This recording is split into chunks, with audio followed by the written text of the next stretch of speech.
Satu-satunya cita-cita yang kepikiranku waktu itu adalah pemain voli, nggak ada yang lain. Nah, di saat cedera itu hilang cita-cita seperti apa sih? Kayak setengah dunia hilang. Di saat anak muda punya ambisi yang nggak mungkin bisa lanjut lagi, hilang semua itu.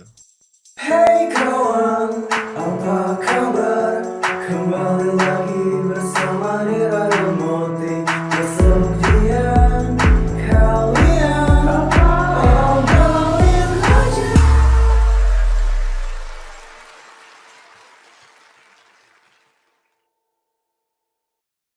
Halo Sobat Nadir, balik lagi di Nadir Podcast bersama gue Rira. Di podcast ini kita akan mendengarkan pengalaman kesepian, lowest point, dan cara mereka melewatinya. Hari ini aku sudah bersama dengan Kak Paul. Halo Kak. Halo, apa kabar? Baik Kak, kakak gimana kabarnya nih? Alhamdulillah baik sekali, sangat baik sekarang. Asik. Kita mau ngobrol-ngobrol nih. Boleh. Kakak udah siap? Siap. Dong Boleh. ya, harus dong. Nah mungkin ada Sobat Nadir yang belum kenal nih kakak siapa. Boleh gak nih perkenalin dulu dirinya? Boleh. Oke, nama gua, kalau nama asli Fajar. Tapi untuk teman-teman biasanya kenal gua nama Paul Branks namanya gitu. Ya, itu panggilan itu sebenarnya bukan panggilan yang dulu bukan. Baru-baru aja gitu. Tapi orang pada kenal ya Paul aja di Mas Berto Paul lah gitu. Berarti itu nama panggung ya istilahnya ya. Asik banget. Bisa jadi. Kesibukannya sekarang apa nih Kak? Kalau sekarang kerja formal ya di kantor swasta ya. Terus juga aktivitas lain selain kerja yang pasti ya nongkrong di Mas Berto lah. Terus ada kegiatan-kegiatan sekarang, banyak kegiatan sosial yang sedang dijalani, kegiatan sosial banyak. Di bidang apa tuh Kak kalau kerja kalau boleh tahu? Kalau aku di general supplier sih kantornya. Jadi staf operasional aja di sana. Gitu. Ada kesulitan nggak sih sebagai apa tadi? General operation. Gitu.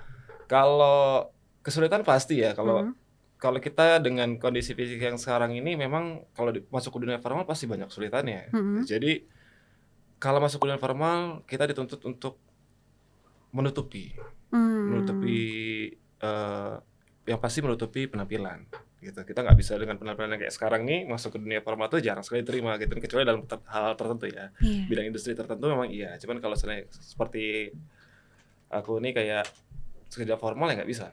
Harus benar rapi seperti orang biasa umum gitu, meja panjang gitu. Iya, pakai dasi kadang-kadang, jas, celana panjang. Nah gitu pokoknya gitulah.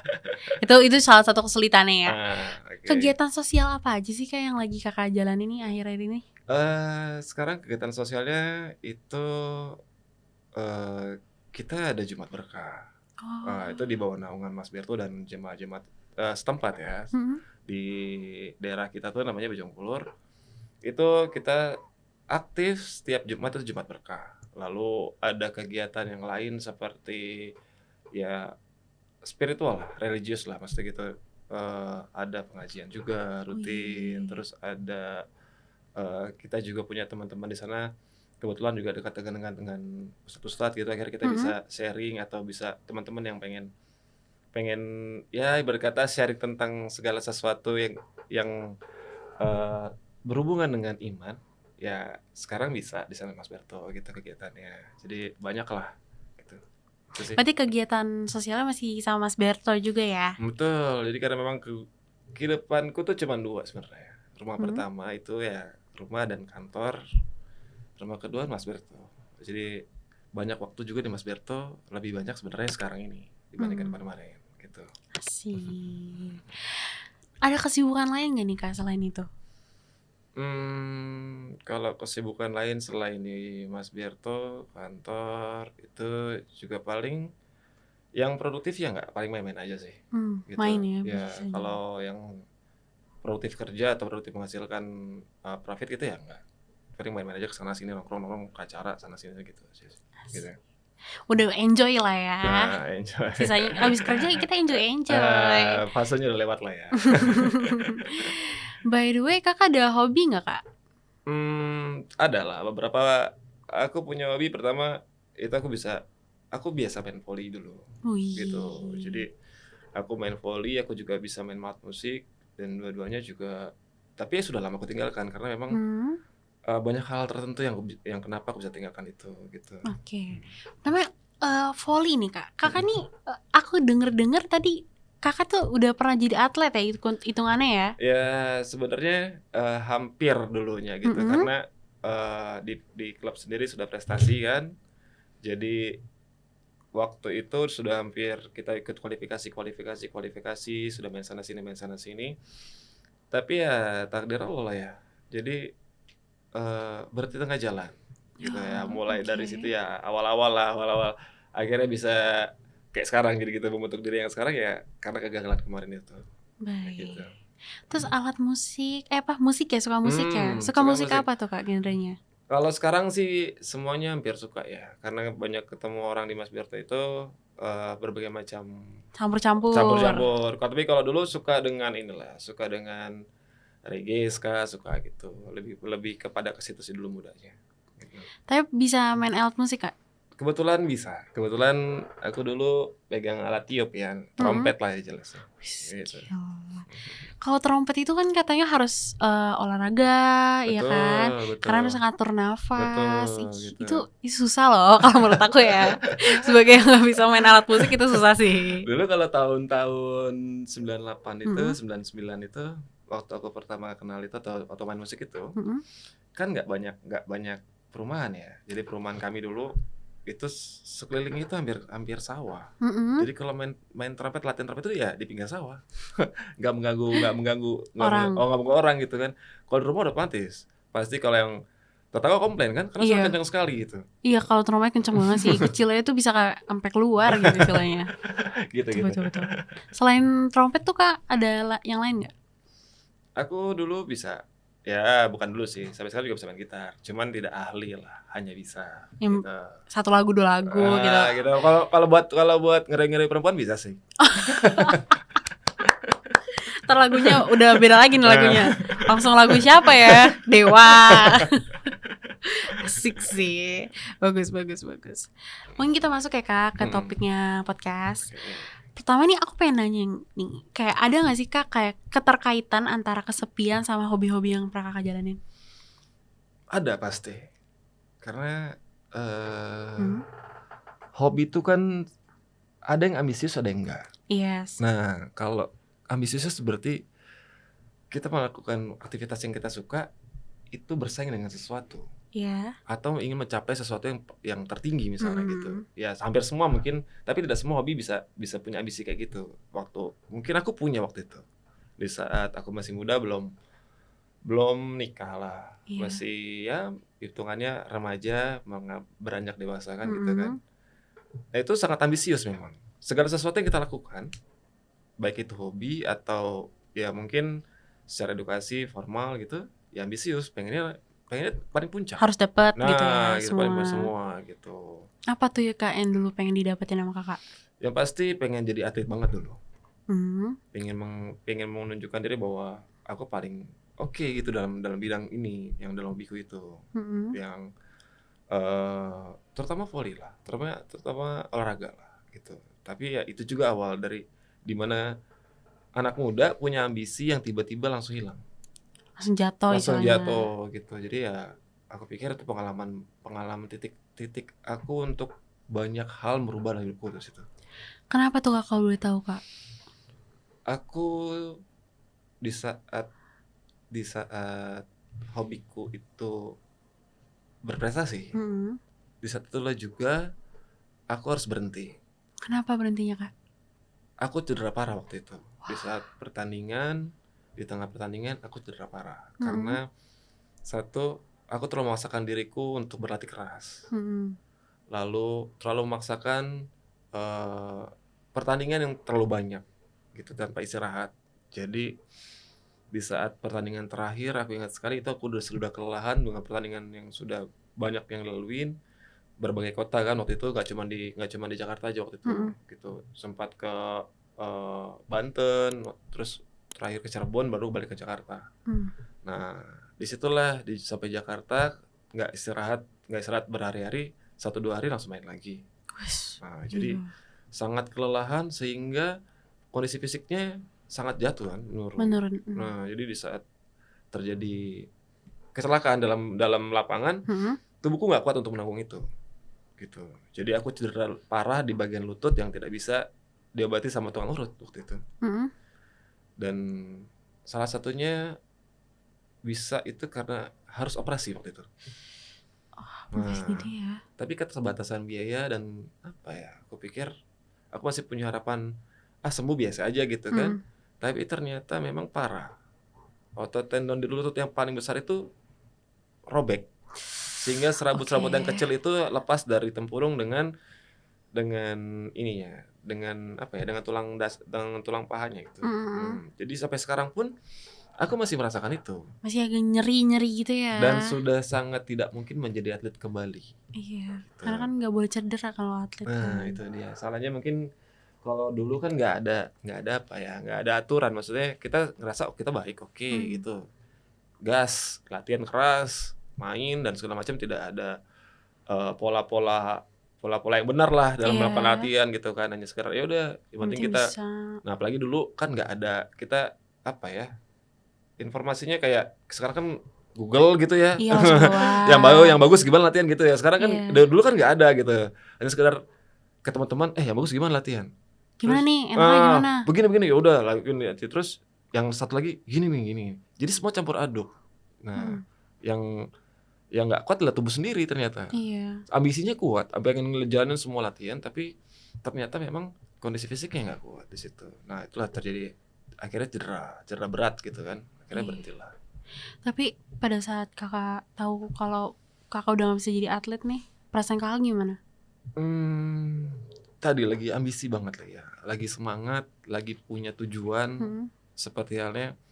Jadi aku menunda kuliah itu dulu 1 tahun gara-gara itu. Jadi kalau dulu papa aku tuh bilang kuliah, cuman aku tunda setahun, gara-gara pengen jadi atlet voli. Gitu. Tapi setelah ambisi yang besar itu gak bisa, akhirnya aku putuskan untuk kuliah. Dan kuliah itu menurutku adalah titik pelarianku di mana kekecewaan terbesar itu yang harusnya aku jadi pemain voli nih, harusnya aku jadi atlet nih, kenapa aku jadi kuliah sekarang gini yang ngikutin. Jadi bingung. Nah, gitu. Kaget juga pasti. Ya gitu. Tapi sempet sedih, kecewa. Sangat ya. Itu sangat, karena satu-satunya cita-cita yang kepikiranku waktu itu adalah pemain voli, nggak ada yang lain. Nah, di saat cedera itu hilang cita-cita seperti apa sih? Kayak setengah dunia hilang. Di saat anak muda punya ambisi yang nggak mungkin bisa lanjut lagi, hilang semua itu. Terus jadi ngulang lagi untuk kuliah. Gitu. Terus jurusannya itu waktu pas kakak kuliah sesuai atau enggak sama kakak? Enggak, sama sekali enggak. Jadi waktu itu ya sudah kuliah lah. Terus bilang, itu bokap bilang, kuliah aja, jurusan apa? Jurusan akunting. Saya tanya, kenapa akunting? Ya karena banyak dicari kan, kata bokap gitu. Ya udah, karena nggak punya pikiran apa-apa, maksudnya ya sudah ikut bokap aja, kuliah jurusan akunting. Padahal tidak sesuai dengan mau, gitu. Tidak sesuai dengan bakat, tidak sesuai dengan mau, dan tidak sesuai dengan karakter. Nah, tahun pertama oke sih. Oke. Lanjut. Aku kuliah sampai 7 tahun. Wah. Dari 2001 sampai 2007. Tapi lulus ya, Kak? Enggak. Oke. Jadi di tahun pertama kuliah. Tahun kedua kuliah. Sorry, semester pertama kuliah. Semester kedua masih kuliah dengan ngambil yang sedikit SKS. Walaupun bisa gitu ya. Semester ketiga, keempat itu cuti. Karena di tahun pertama kuliah sudah mulai nggak betah. Masih teringat, maksudnya masih keinginan yang lama belum kelar. Ya, mau kuliah sambil ke lapangan voli gitu, nonton gitu kan, sambil latihan dikit-dikit. Dulu kan aku nih apa ya? Di saat kuliah, aku masih punya teman voli kan. Lalu aku magang di salah satu kantor temanku. Nah, itu punya tim voli gitu di sana. Jadi aku bilang sama bokap bukannya kuliah, tapi aku memang pura-pura kuliah aja gitu kan, pura-pura kuliah. Jadi orang rumah tahu aku kuliah terus. Dan memang keluarga aku tuh ya seperti ya udah penting kuliah gitu kan. Terus tanyain kok nggak lulus gitu. Iya. Ya karena sedikit ngambilnya, karena banyak kesibukan, bla bla bla, pokoknya gitulah. Oh, cari alasan. Alasan lah gitu. Tapi yang jelas waktu itu mengusir kesepianku tuh, mengusir kesedihanku itu. Dengan cara menyenangkan hatiku apa aja bentuknya, tanpa batasan. Maksudnya aku kuliah di Jakarta Pusat, sedangkan rumah di Jakarta Timur. Jadi aku ketemu dengan banyak orang-orang dari apa ya? Dari daerah-daerah yang berbeda, dengan kesenangan yang berbeda. Gitu, dengan sesuai dengan terkadang aku ketemu dengan aku belum pernah nih kayak ini nih. Gitu. Coba. Itu yang buat makin hancur, bukan makin coba untuk hal yang lebih baik, mengalihkan lebih baik, tapi mengalihkan yang ternyata aku pikir ini baiklah, aku kesinilah, ternyata makin hancur di situ, gitu. Tapi kalau boleh tahu, kalau dari kakak sendiri, menurut kakak nih kan kakak udah bilang kesepian kan, menurut kakak sih kesepian itu apa sih kak? Kesepian itu apa ya? Kesepian itu aku rasa terabaikan dan tidak punya kemampuan untuk melakukan sesuatu. Jadi kalau aku ngerasa kesepian tuh aku diabaikan banyak hal, aku diabaikan terutama nih ya, diabaikan oleh keadaan, gitu. Jadi seperti aku punya harapan itu tidak bisa, itu melibatkan perasaan yang kecewa, akhirnya kecewa yang menumpuk, akhirnya terlalu memikirkan itu terlalu dalam, sehingga aku nggak bisa melihat dunia luar yang lebih baik, nggak bisa. Tertutup dengan kecewa itu, akhirnya punya dunia sendiri yang dimana kesepian itu. Jadi kayak yaudah ngerasanya sepi aja, karena nggak bisa punya produktif, kan? Iya, nggak bisa punya sesuatu yang aku pengenin, yang aku dapetin nggak ada. Hanya seneng-seneng aja, maksudnya walaupun kesenangan banyak di luar, keinginan terdalam aku itu yang nggak bisa aku terima itu. Bertahun-tahun itu rasa kecewa mendam itu yang buat aku kesepian. Tidak ada yang bisa menghibur. Seperti halnya aku sangat tidak bisa menikmati itu sebenarnya. Tidak bisa menikmati waktu kesepian, aku nggak bisa. Jadi aku banyak melakukan hal-hal di mana aku bisa melupakan itu. Itu mengalihkan rasanya ya. Nah gitu. Tapi ya bagiku kesepian adalah aku ya terabaikan banyak hal. Terabaikan dengan takdirku sendiri, terabaikan dengan orang lain yang mungkin orang lain iya begini, tapi ya buat apa gitu, tidak merubah apapun. Maksudnya orang lain boleh nasihati aku apapun. Hanya saja di saat itu aku tidak merasakan efeknya gitu. Jadi situlah aku merasa bahwa mulai kesepianku secara sadar aku mengalami itu saat remaja gitu. Saat remaja memang yang sangat ambisi itu, karena kehidupanku sebenarnya sebelumnya biasa-biasa aja gitu, kehidupan biasa dan segala macam. Tapi ya di saat sudah remaja itu punya ambisi yang hilang gitu aja tiba-tiba gitu kan, yang dipaksa hilang dengan keadaan. Itu yang membuat aku titik di mana aku bisa merasakan kesepian di situ. Kan tadi kakak juga bilang kalau kakak tuh berusaha untuk nyari sesuatu yang bikin kakak happy kan. Kalau boleh tahu apa aja tuh kayak yang udah kakak lakuin? Kalau yang dulu dia, ini kan kita flashback berapa puluh tahun kemudian, berapa yang lalu gitu. Udah lewat kan, sekarang udah lebih baik dong, pasti. Yang jelas dari situ mulai kehancuran dari situ, gitu. Dari titik-titik kecewa, terus merasa apapun sendiri gitu kan. Kalau gini lah, dulu tuh kalau dibilang kita main bareng, segala macam, tapi hanya sekedar main bareng. Jarang laki-laki itu untuk curhat seperti perempuan. Iya, nggak mungkin sih, kayaknya paling beda ya, sih. Paling lagi apa, lagi nggak enak dengan hati nih, ya udah yuk main yuk, paling begitu. Tidak ada sini ngobrol atau kan nggak ada. Jadi betul. kayak terus kayak gitu ya udah. Banyak hal yang aku lakuin di situ, kayak salah satunya alkohol ya pasti, gitu, karena hal itu yang paling mudah didapetin kan, dan paling aman waktu itu menurut aku. Jadi walaupun sebelumnya aku sudah merasakan itu, cuma tidak seintens yang waktu aku merasa kecewa. Pas remaja itu. Ya, pas sudah itu aku. Jadi dari situ aku mulai intens, banyak, sering dan apa aja gitu. Dan dari situ kan turunannya banyak. Iya. Biasanya kalau kita bicara tentang kenakalan remaja ya, kayak cuman dari rokok aja nih. Dari rokok kan banyak nanti nyobain minuman lah, nyobain betul. narkoba lah, terus habis itu yang paling itu adalah ya nyobain seks bebas lah dan segala macam ya.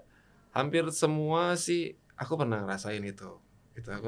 Tapi syukurnya aku hanya suka dengan minuman.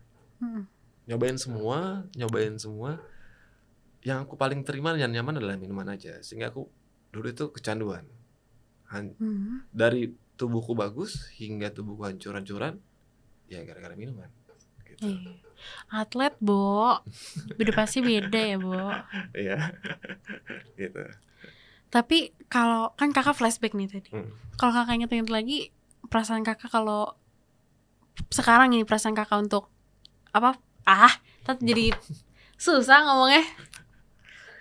Perasaan kakak pas flashback nih inget-inget pas kejadian itu gimana, Kak? Kalau itu sangat nyesel kali ya.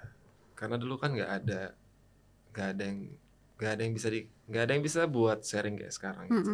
Betul. Ternyata dulu itu kita itu dibiarkan begitu saja bukan karena keadaan, karena kita tidak mau menerima orang nasihat orang lain.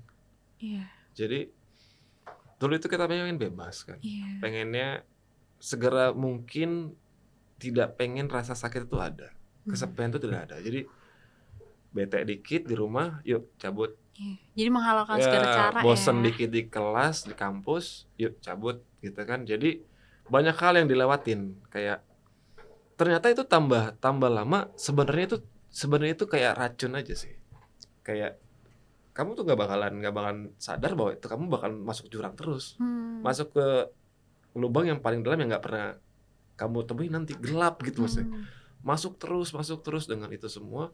Titiknya adalah ya banyak gagal kuliah gitu, terus mau melakukan apapun susah karena tidak punya kalian toh. Akhirnya secara administrasi aku edukasi nggak ada, hanya memuluskan berulakan ijazah SMA. Jadi aku nggak bisa masuk di bidang profesional waktu itu. Jadi serabutannya dia kerja, mau kerja jadi supir kah, mau kerja jadi bawa barang kah, gitu. Padahal secara background keluarga ya cukup lah aku gitu loh, dan nggak harus seperti ini jadinya gitu, nggak harus seperti itu. Di situ aku menyadari bahwa harus berubah nih gitu, dari segala sesuatu kecewaan itu, dari segala kesedihan itu, sampai aku ngerasa bahwa kok keluarga aku nggak bantu gitu kan. Teman-temanku pada kemana, mereka yang sudah lulus duluan gitu kan, mereka sudah kerja segala macam. Kerja dong, ya lo kan belum lulus, nggak mungkin dalam skop yang sama gitu loh. Gitu, dengan kehidupan yang sama. Yang pasti mereka juga memandang itu, mereka yang sudah berhasil, mereka yang sudah melewati hal kayak gitu, mereka ngeliat aku ya lebih ke rusak ini udah nggak bisa diterima gitu kan. Mendingan lo ya udah sama jalan sendiri, gue jalan sendiri, gue gitu. Jadi kebanyakan teman-teman tuh, aku tuh nggak punya koneksi dengan teman kuliah, nggak ada, satu pun juga nggak ada. Koneksi dengan teman SMA itu satu atau dua, teman SMP cuma satu. Jadi banyak yang terlepas gara-gara itu. Ya gara-gara yang aku lakukan adalah mereka role-nya bagus, aku nggak. Jadi mereka membatasi diri dengan aku kan. Mereka membatasi ya sudah sekedar ketemu sih, lo baik. Karena yang pasti kalau dulu ketemu, cari kerjaan kayak yang enak apa sih gitu kan.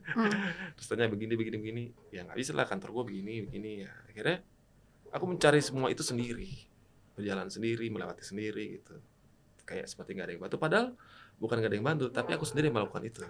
Jadi itu kayak pilihan ya. Betul. Itu sebenarnya udah ada nih opsinya, tapi istilahnya ya lo milihnya A sih gitu. Karena ya, milih A nih, jadi seperti ini. Gitu. Wah, tapi ada nggak sih Kak kayak apa aja nih yang Kakak udah lakuin buat bisa sampai sekarang nih, bisa sampai di sini gitu? Jujur aja, mungkin dulu aku tuh sempat berhenti dengan semua itu karena nikah. Jadi Aku pikir dulu dengan nikah bisa menghentikan semua. Iya benar, sementara. Jadi dari semua kehancuran aku itu, aku mutusin untuk ya sudah nikah aja deh seadanya kan gitu, dengan yang tentunya aku suka lah. Jadi aku di saat nikah otomatis aku berhenti dengan semuanya. Aku berhenti nongkrong. Jadi aku menutup akses pertemanan, aku nutup gitu. Lalu aku berhenti untuk minum pasti. Aku mencoba untuk menjadi family man. Jadi aku kerja biasa gitu kan. Kebetulan juga mantan istri dulu keluarganya punya usaha di satu gitu, diberikan tanggung jawab salah satu tempat usaha. Ya itu selama sekitar 7-8 tahun aku menjadi family man. Pergi pulang kerja dan segala macam. Sampai pada akhirnya kembali lagi terulang, balik lagi dengan habit yang lama. Kenapa tuh Kak? Karena perpindahan sosialisasi. Jadi di saat aku sudah stay dengan dengan menurut aku ya sudah oke nih, kehidupan sudah oke banget. Jadi aku sudah bisa melupakan itu dengan aktivitas rumah tanggaku, bisa melupakan aku nih berantakan dan segala macam. Aku kembali lagi dengan dunia yang sama, ketemu dengan teman yang sama. Gitu. Jadi awalnya cuma sekedar ya sudah nongkrong sebentar deh, habis pulang kantor bekerja gitu kan, sampai jam 9 lagi. Lama-lama berlanjut, akhirnya bablas. Setelah mulai kehancuran lagi rumah tanggaku. Jadi setelah kehancuran pribadi, aku bangkit lagi dengan caraku sendiri, dengan cara ya sudah nikah, terus ya sudah ngurusin rumah gitu kan. Akhirnya hancur lagi. Gitu. Hancur dengan rumah tangga lagi. Dan itu baru selesai sekitar ya 3 bulan yang lalu atau 2 bulan yang lalu lah. Baru bisa untuk mulai bangkit lagi gitu kan. Jadi aku nikah 2009. Nikah 2009. Aku pisah dengan istriku itu 2019. 10 tahun 10 ya. tahun. Jadi 10 tahun sampai 2019 sampai sekarang. Itu kehancuran diriku yang sampai sekarang ini.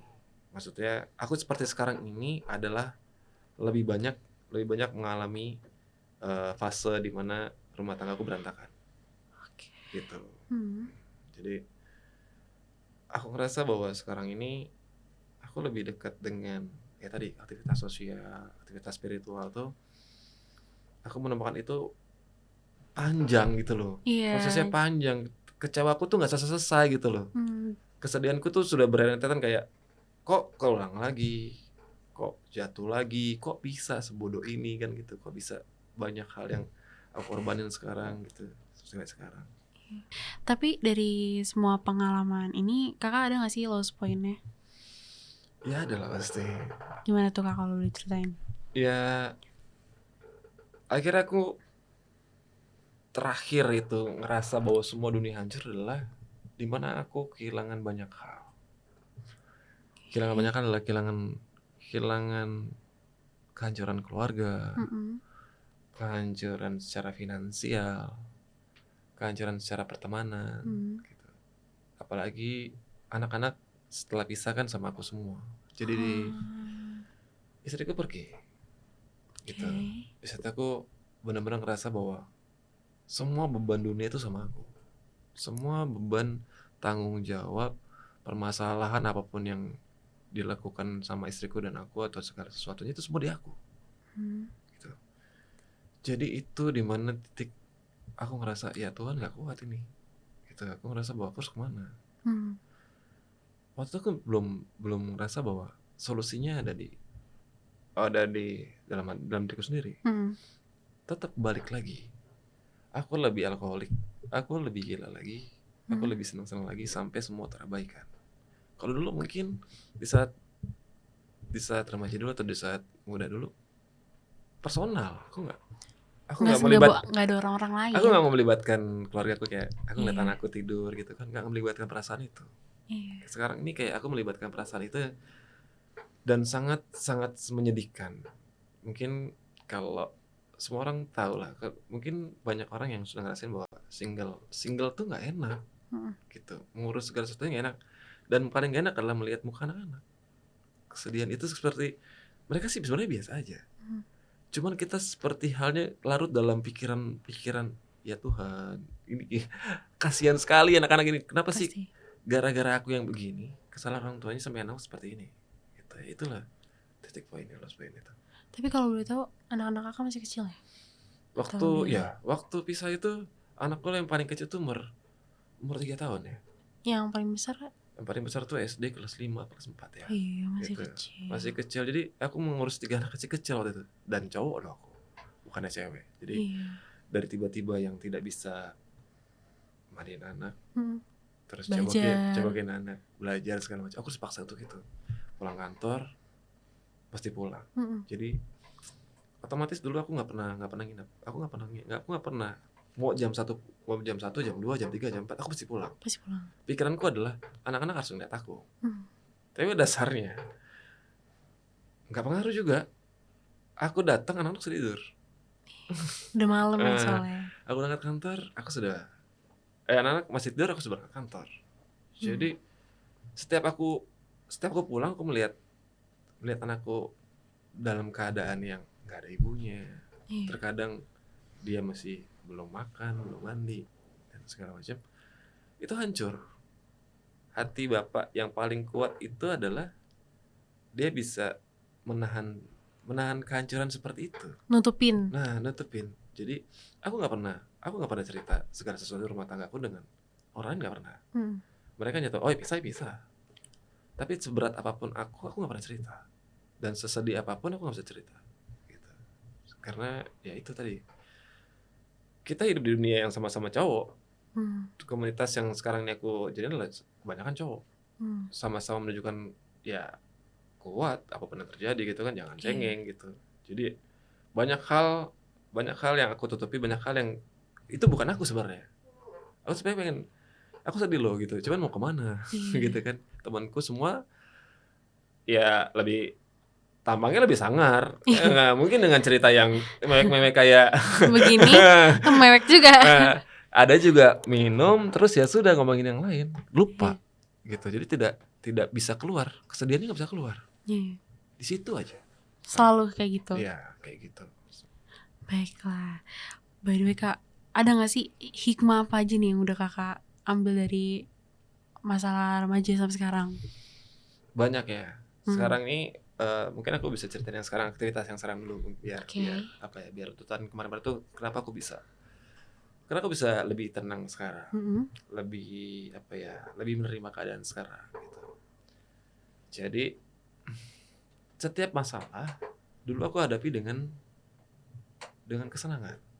Iya. Setiap aku punya kesedihan, kekecewaan, bahkan sampai kesepian terdalam tuh aku selalu berpikir bahwa aku harus keluar dari sini dengan menyenangkan diri. Menyenangkan diriku bagiku itu simple, sederhana. Satu nggak sadar, satu dengan perempuan. Sesimpel itu. Jadi aku mencari dua itu terus selama bertahun-tahun. Gitu. Jeda sedikit, benar sedikit, balik lagi. Jeda sedikit, balik lagi. Gitu. Nah, hikmah dari situ aku ngerasa bos, dengan kesenangan itu nggak bisa menenangkan hatimu kan gitu. Itu nggak bisa membuat kamu lebih baik. Gitu. Itu yang aku ambil. Jadi yang sekarang terjadi sama diriku adalah kesalahanku. Kalau dibilang ya lo sehancur ini sekarang ya gara-gara itu. Lo ambil pilihan di mana di saat lo kecewa, sedih, lo nggak melakukan hal yang baik. Lo malah menghanyutkan diri lo ke dalam hal yang buruk gitu loh. Yang tidak bisa orang lain. Jadi hati mati. Mau dengerin hal baik itu kayak hidup lo gitu kan, hidup gue mau melakukan sampai senang-senang pun janganlah usik kan gitu. Sama kayak sekarang. Jadi sekarang ya aku bersyukur bahwa aku lebih dekat dengan Tuhan sekarang. Gitu. Aku lebih aku lebih menyandarkan bahwa segala sesuatunya itu kesedihan, kekecewaan segala macam karena aku jauh dari itu, nilai-nilai itu. Jangankan nilai dari Tuhan, nilai baik aja jauh. Gitu kan. Aku tidak peduli dengan orang, aku tidak empati dengan orang. Sehingga hatiku keras, aku nggak bisa menerima segala sesuatu. Kebaikan nggak bisa hatiku. Tapi kalau keburukan cepat, langsung langsung gitu. Nah, itu Jadi hikmahnya aku rasa bahwa kalau kalau yang kamu lakukan itu buruk, nggak mungkin kamu dapat baik, Betul. gitu kan? Kalau kamu punya solusi itu tidak baik, itu kamu nggak mungkin menjadi baik atau menjadi sesuatu yang lebih baik dari apa yang kamu pengenin. Iya kan, apa yang kita tabur itu yang kita Nah, tuai. betul. Semua kan sama. Semuanya eh, kalau kembali ke aturan-aturan yang benar, yang paling benar aturan Tuhan. Iya. Bukan aturan-aturan yang kita pikir itu benar. Kayaknya enak kalau seandainya melakukan sesuatu yang kita pengenin kan. Iya. Tapi yang kita pengenin belum tentu itu baik. Belum ternyata. tentu baik. Nah, akhirnya kita Betul, tahu, ternyata sampai setua ini baru aku tahu. Setelah ini aku baru tahu bahwa hal-hal yang membuat aku jatuh itu bukan karena jalannya, bukan karena takdirnya aku nggak bisa main volley, bukan takdirnya aku harus hancur rumah tangga, bukan. Tapi setelah itu, jadi setelah punya sesuatu yang kecewa, sedih atau punya masalah, apa yang kamu lakukan setelah itu? Jalan mana yang kamu ambil? Kalau kamu ambil yang baik, kamu pasti akan lebih baik. Nah, sebelum itu aku ambil jalan yang buruk terus sampai sekarang. Bukan sekarang sih, sampai sebelumnya. Iya. Gitu. Tapi sekarang udah jauh lebih mikir kan. Karena banyak alhamdulillah, juga yang harus alhamdulillah. ditanggung. Betul gitu. Itu udah baik banget loh. Kak, kalau duluan kakak mungkin memilih yang jalan yang mungkin salah gitu. Nah sekarang nih coping kakak nih apa kak? Apa tuh? Maksudnya kayak gimana cara kakak ngalihin apa ya? Mungkin mencari kesenangan yang kakak sekarang tuh gimana? Oh gitu. Jadi sekarang bukan nyari senang sih. Iya. Gini, kalau sekarang nih karena sekarang sudah sudah melewati banyak hal atau melihat banyak hal gitu dari segala kegagalan pribadi. Itu sebenarnya aku nggak nyari senang sekarang. Aku nyari tenang. Nyari tenang. Nah gitu. Jadi untuk mengalihkan segala sesuatu aku berusaha untuk mencari ketenangan. Gimana caranya tuh? Nah yang pertama, hal pertama yang aku lakukan adalah beribadah. Gitu. Jadi aku mencari tenang, kebahagiaan itu dari ibadah. Selain itu aku ngerasa aku belum bisa sanggup, seperti halnya kayaknya menyendiri ke gunung atau liburan segala macam. Aku pikir tuh mencari senang, bukan mencari tenang. Iya gitu. betul. Bagi ketenangan adalah ketenangan di mana aku dekat dengan Tuhan, itu tenang. Selebihnya aku bukan tenang, senang. Aku takut. Betul. Jadi aku takut kalau seandainya aku melakukan pikiran hatiku selain Tuhan, aku takut itu menjadi kesenanganku yang sama gitu, iya, yang sama betul. dengan aku lakukan. Ya, walaupun ngeliat gunung baik kan, tapi kalau lagi ngeliat gunung juga enak nih kayaknya minum dingin, kan gitu kan. Betul. Takutnya malah pilihan ini malah ngejeblosin Nah, lagi. betul. Ya, kalau lagi. kita berpikir bahwa nyari senang banyak kok kan gitu kan. Terus nyari tenang dengan cara-cara yang mungkin orang bilang, lo healing dong, jalan-jalan dong. Lo kayaknya kurang piknik deh kayak gitu kan. Betul. Kusut banget lo. Ya kusut tuh karena memang di saat kita cari senang, ternyata senangnya jadi ke arah situ lagi. Iya. Kita tuh apa sih? Kalau seandainya dibilang, berubah, iya. Orang tuh nggak mungkin berubah 100% dari buruk ke baik sekali, itu nggak mungkin. Banyak prosesnya. Nah, kalau banyak prosesnya atau banyak hal yang mungkin tidak bisa langsung membalikkan telapak tangan itu langsung jadi bersih gitu kan, nggak mungkin gitu. Jadi menurut aku hal paling aman adalah ya ke dunia spiritual dengan dekat dengan orang-orang yang taat beragama gitu kan, terus juga beribadah gitu. Jadi kalau kita lepas dari situ, semua temanku baik kok. Temanku baik. Aku banyak punya teman baik gitu. Tapi teman baikku itu juga hanya memberikan aku kesenangan. Senang terus kok gitu. Senang. Aku banyak keluar dari rumah tuh karena aku senang di luar, bukan tenang di luar. Senang di luar. Rumahku berantakan gitu kan, dengan maksudnya rumah berantakan tuh kayak rumah berantakan, anak-anak gak keurus dan segala macam. Anak-anak sekarang jadi mungkin lebih lebih bebas kan gitu kan, pengawasan kurang. Aku merasa tidak mampu di rumah, aku mencari kesenangan di luar. Temanku baik, senang. Cuman sampai pada titik di mana aku bisa menemukan ketenangan betul-betul tenang adalah spiritual. Ibadah. Nah, ibadah gitu. Baiklah, kan mungkin tadi kita udah cerita yang cukup sedih ya Kak, udah cukup apa ya, pengalaman yang lost point, kesepian segala macam. Nah, ada nggak sih Kak pengalaman yang menurut Kakak tuh paling bahagia gitu di hidup Kakak? Kalau paling bahagia di fase-fase tertentu ya ada. Jadi kalau aku ngerasa bahwa setiap kita melewati masalah adalah hal paling bahagia. Kita melewati hal buruk itu adalah paling bahagia. Misalnya, karena aku bisa dulu melewati keterpurukanku gitu kan, dari nggak bisa jadi main voli, nggak punya kerjaan yang bagus, akhirnya gue tersisih dari orang-orang teman-temanku yang sudah punya karir bagus itu. Hal paling bahagia adalah aku tidak ketemu mereka. Akhirnya aku bisa merasa bahwa hal paling bahagia adalah aku bisa menjadi diriku sendiri tanpa gangguan, tanpa cibiran orang-orang, tanpa pandangan buruk orang. Jadi aku merasa paling bahagia adalah dimana aku merasa menjadi diriku sendiri sampai sekarang. Itu yang paling bahagia. Bagus ya, sesimpel itu ya, jadi diri sendiri ya. Betul. Kak, ada nggak sih teman curhat gitu, mungkin orang tua atau teman-teman gitu? Kalau sekarang teman curhat ya ada. Siapa tuh Kak? Asik. Siapa tuh? Teman curhatku ya di Mas Berto ya terutama ya, karena kan sekarang kan lebih banyak aktivitas di sana. Jadi banyak, karena Mas Berto juga tidak sekarang juga nggak terlalu banyak banyak teman nongkrong kan gitu kan, aktivitas sudah banyak teman-teman lain. Jadi di sana tuh lebih sepi sekarang, lebih tenang lah. Lebih tenang tuh dalam arti aktivitasnya produktif, banyak kegiatan dan sosial dan segala macam. Aktivitas nongkrong mungkin di luar gitu kan. Ya teman-temanku nongkrong lah, teman-temanku di situ seperti Bang Menges. Terus sekarang cuman beliau aja sih yang sehari-hari menemaniku atau bertukar pikiran tentang banyak hal gitu kan. Ya sekarang bedanya sekarang sama dulu gini. Aku kenal Bang Menges itu dari 2015. Wih, lama ya. Tapi heart to heart tuh baru sekarang. Baru-baru ini. Karena keterkaitan hati dengan keterkaitan hobi itu beda. Jadi kalau aku sama kamu hobinya sama.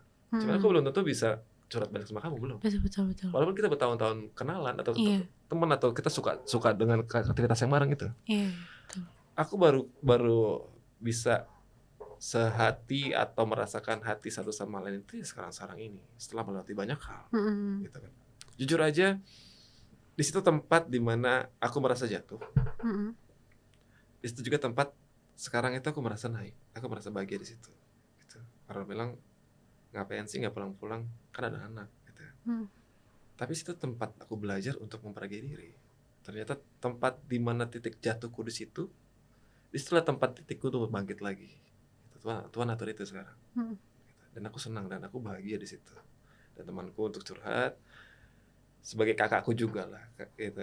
Aku pandang beliau adalah sebagai saudaraku atau ya abangku lah. Karena aku nggak punya kakak laki-laki. Jadi aku semua perempuan, jadi aku anggap dia sebagai abangku. Sebagai dimana aku punya kesedihan, aku cerita sama dia sekarang. Dan itu nggak malu-malu sekarang. Kayak seperti orang dewasa kembali lagi jadi anak kecil. Gitu. Nih semua ceritain. Semua ceritain. Ada nggak yang mau disampaikan nih buat siapa tadi namanya? Bang Menges. Itu. Susah banget ya namanya. Susah loh buat saya. Dulu waktu Bang Menges dia sudah mulai dekat dengan ibadah, aku belum. Jadi dulu aku sempat bilangin sama dia, Bang jangan berubah, maksudnya ayo dong minum lagi dong, ayo dong seneng-seneng lagi dong. Gitu. Aku takut kehilangan dia sebenarnya, takut kehilangan dia dengan aktivitas yang sama, dengan kesenangan yang sama. Dulu kan sama kita, sama-sama sering minum tiap malam, mabuk-mabukan dan segala macam.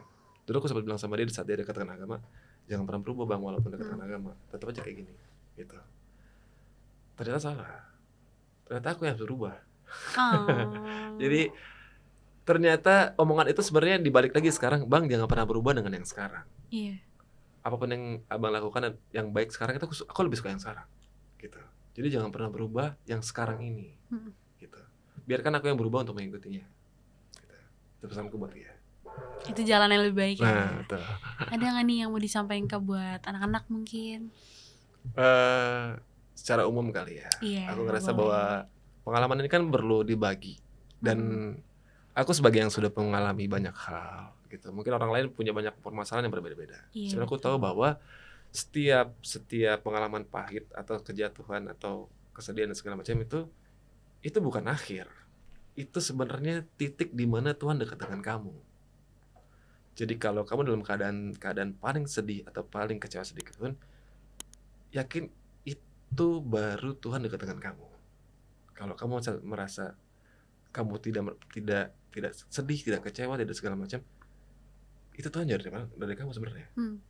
Tapi kalau kamu udah merasa itu kekecewaan, kesedihan, Tuhan sayang sama kamu di saat itu.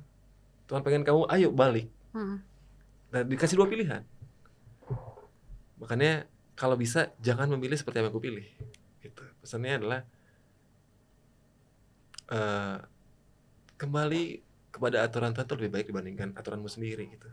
Karena aturanmu sendiri, apalagi di saat remaja, di saat masih belum tahu banyak hal, dunia banyak hal gitu, yang pasti hampir keputusannya lebih banyak salahnya dibandingkan benarnya. Lebih baik bertanya gitu ya. Karena labil juga kadang-kadang kalau anak remaja. Betul gitu ya. Jadi coba dicari jalan keluarnya yang lebih baik. Betul gitu. Kak, harapan kakak nih buat jadi Kak Paul yang lebih baik ke depannya? Harapan aku sekarang, aku pengen apa yang aku lakukan yang baik sekarang itu lebih baik lagi depannya. Apapun itu. Amin. Gitu. Aku pengen harapanku untuk ke depannya itu aku bisa menjadi ayah yang baik bagi anak-anakku. Aku bisa menjadi calon pasangan yang baik juga nanti untuk kalau saya ada jodoh lagi kan gitu. Amin. Aku bisa aku bisa menjadi imam yang baik buat nantinya jodohku. Aku nggak pengen melakukan kesalahan-kesalahan yang dulu gitu kan. Terus aku bisa banyak melakukan hal baik buat orang. Sekarang ini aku ngerasa bahwa aku sedih dan segala macam karena aku tidak terkoneksi dengan orang-orang, kebaikan dengan orang-orang. Aku selalu terkoneksi dengan keburukan orang. Iya. Aku jadi pengen kedepannya aku bisa lebih membaur ke masyarakat dengan kebaikan. Jadi mulai dengan kegiatan sosial yang baik. Aku harap itu bisa membawa aku ke arah yang lebih baik lagi nanti. Amin. Gitu. Semoga tercapai ya Kak. Insya Segera Allah. tercapai. Amin. Amin insyaallah. By the way, ada nggak nih yang mau dipromosiin Kak? Yang pasti ada lah. Apa tuh Kak? Sekarang di Mas Beto tuh ada kedai baru. Wis, apa tuh Kak kedainya? Ada kafe kopi. Wede. Jadi kalau mau ngopi-ngopi di kedai Mas Berto itu ada. Bisa karaoke juga. Wes. Terus juga tutupnya terserah pokoknya. Sekuat-kuatnya. Sampai pagi lagi loh. Karaoke Kita ntar temenin ya. pokoknya. Jadi sekarang penghuninya kan kami ini yang bakalan nemenin kalian kalau ke sana gitu. Tapi yang jelas ya apa ya? Cuman sekedar ini aja, cuman ya ngopi aja gitu kan. Selebihnya ya kurang-kurangin lah. Iya. Selain kopi ada makanan gak tuh yang harus dicobain nih sama Sobat Nadir mungkin? Di Mas Berto itu ada kedai kopi yang memang menyediakan makanan kecil ya, snack. Tapi di dalam lingkungan Mas Berto tuh banyak. Banyak banget jajanan ya. Banyak jajanan. Jadi kalau kesana tuh nggak mungkin kelaparan. Yes. Dan nggak usah jauh-jauh cari. Tuh cukup duduk nyantai, dengerin musik, ngobrol-ngobrol atau nyanyi-nyanyi, makanan datang sendiri. Tuh dengan teman-teman. Boleh pasti enak lah.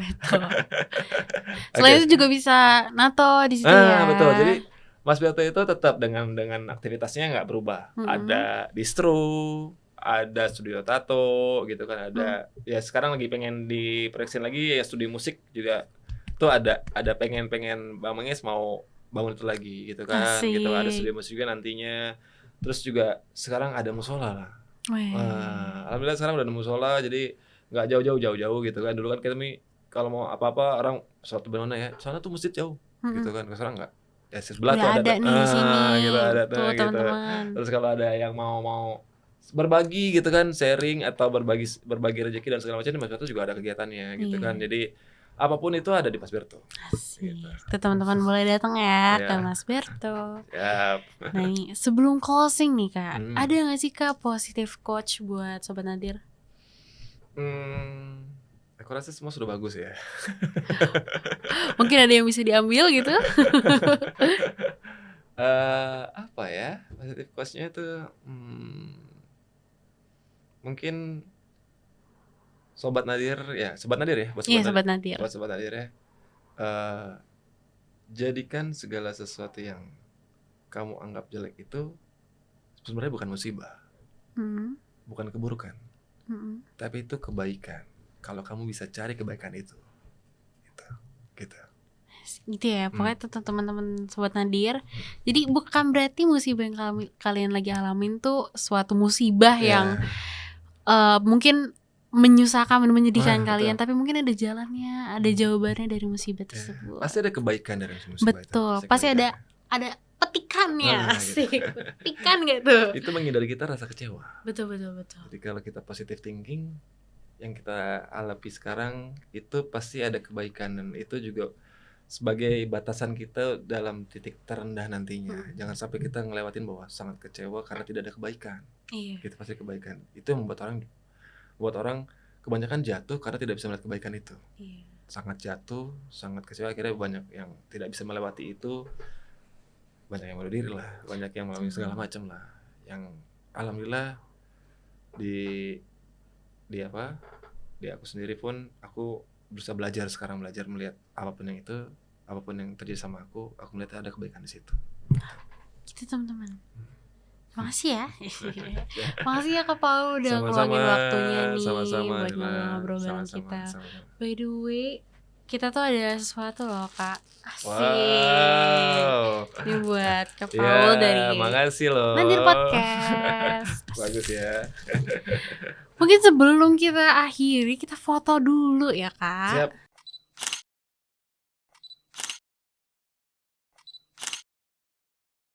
Oke, terima kasih ya Kak udah Sama-sama, makasih Rira, sama-sama. Siap. Oke Sobat Nadir, terima kasih yang telah menonton episode hari ini. Semoga bisa bermanfaat dan memotivasi kalian semua. Gue Rira. Jangan lupa like, comment, subscribe, share ke teman-teman kalian dan nyalain lonceng biar gak kelewatan episode selanjutnya. See you.